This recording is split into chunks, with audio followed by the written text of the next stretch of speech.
kaya raya, dia punya banyak karyawan. Di antara banyak karyawan itu satu orang yang paling dipercayanya. Bahasa yang akrab kita dengar itu tangan kanannya lah. Segala urusan apapun itu dipercayakan kepada yang bersangkutan. Orang ini adalah bendahara dari orang kaya ini. Satu hari ternyata bendahara ini tadi korupsi kekayaan tuannya. Tuannya bilang, kurang ajar juga orang ini. Sudah saya beri kepercayaan, ternyata dia menyia-nyiakan. Orang seperti ini saya tidak akan percaya lagi dan saya akan pecat dia. Hebatnya bendahara ini mendengar isu-isu itu. Berat urusan ini. Yang dia khawatirkan bukan hanya karena dipecat, tapi setelah dipecat ini nanti kerjaan saya apa? Masa setiap pagi bangun nemanin Romo Damas sepedaan katanya. Jadi dia mulai putar otak. Oke, hari ini mumpung saya masih dipercayakan, saya mesti keliling ketemu orang-orang yang punya utang dengan bos saya. Jalanlah dia ketemu dengan Romo Damas. Berapa utang Romo dengan bos saya? Yang tadinya 100 tempayan minyak, baik, sekarang saya ubah katanya. Notanya menjadi cukup 50 tempayan saja utang. Baik kan saya? Jadi bebanmu diturunkan. Yang satu lagi 100 pikul gandum menjadi 80 pikul gandum. Dia punya cara. Orang yang punya utang dengan bosnya itu seolah-olah berjasa kepada dirinya karena mengubah nota pembayaran.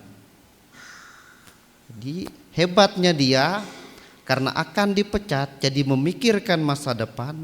Mumpung belum dipecat, aji mumpung masih menjadi bendahara, saya harus pandai menggunakan kesempatan ini. Kalau kita bilang itu kesempatan dalam ini hebat. Terhadap orang yang demikian, Yesus bilang, hebat juga orang ini. Hebatnya bukan karena dia tidak jujur, bukan karena dia menipu orang, tetapi dia pandai mencari akal untuk masa depannya. Di tengah kesempitan hidupnya, dia berjuang bagaimana ke depannya nanti saya juga tidak memperoleh penderitaan. Karena apa? Dia bilang, rasanya untuk mencangkul nih pinggang saya udah gak kuat katanya. Mengemis juga aku malu katanya. Maka Yesus mengingatkan kepada orang yang demikian, tindakan menipu itu keliru. Tindakan korupsi itu tidak benar. Tapi di tengah situasi kamu yang tidak pas, kamu bisa kok memperoleh keselamatan. Yesus bilang, lihat, anak-anak dunia itu lebih cerdik daripada anak-anak terang. Masa ngurusin harta dunia kamu begitu pandai, begitu cerdik? Kalau demikian, urusan harta iman kamu juga tidak boleh kalah cerdik dari orang seperti ini, kata Yesus. Maksudnya Romo, Jadi semua kita di sini, dimanapun manusia, Tuhan merindukan keselamatan. Seperti dalam bacaan pertama tadi, Paulus hadir tidak hanya untuk orang-orang Yahudi saja, tetapi juga untuk orang-orang bukan Yahudi. Jadi keselamatan itu seperti matahari. Tuhan memberikan matahari untuk semua orang, siapapun mereka.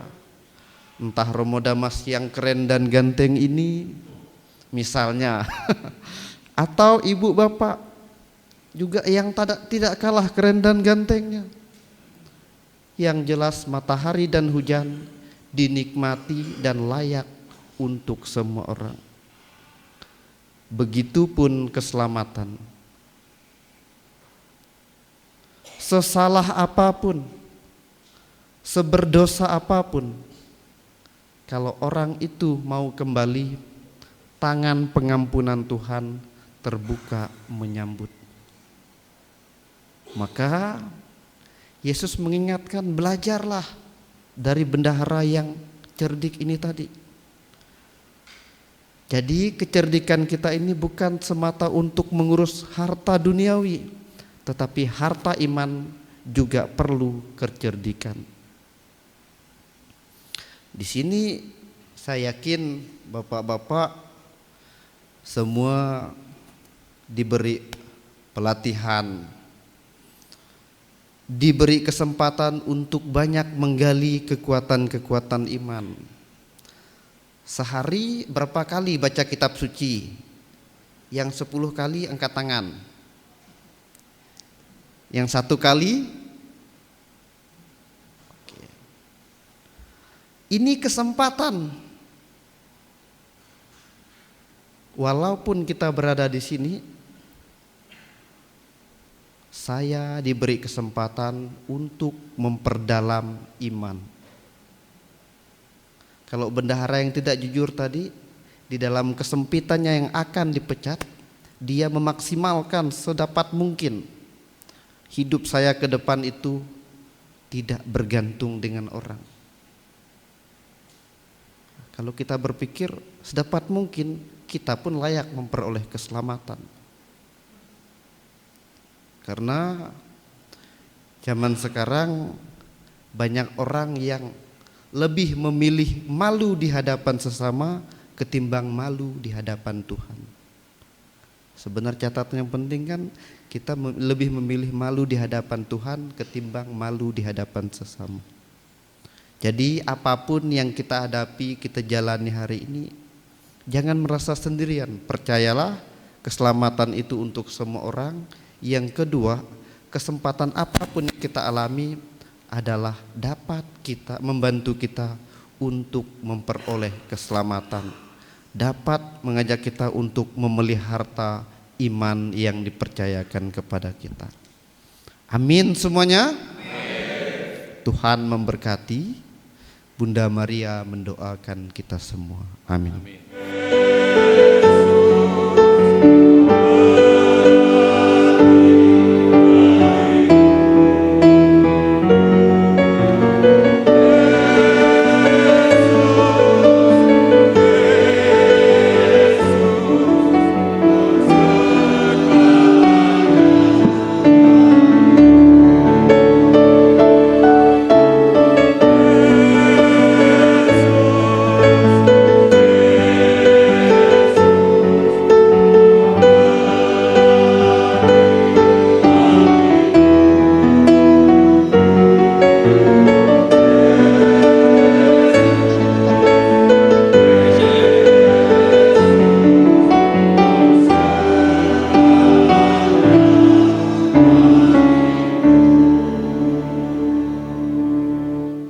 Tuhan bersamamu.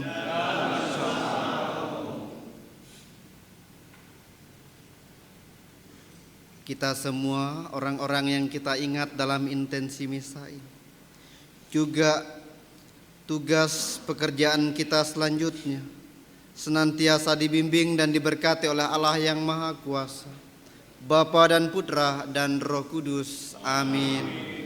Saudara-saudari, pergilah, misa sudah selesai. Syukur kepada Allah.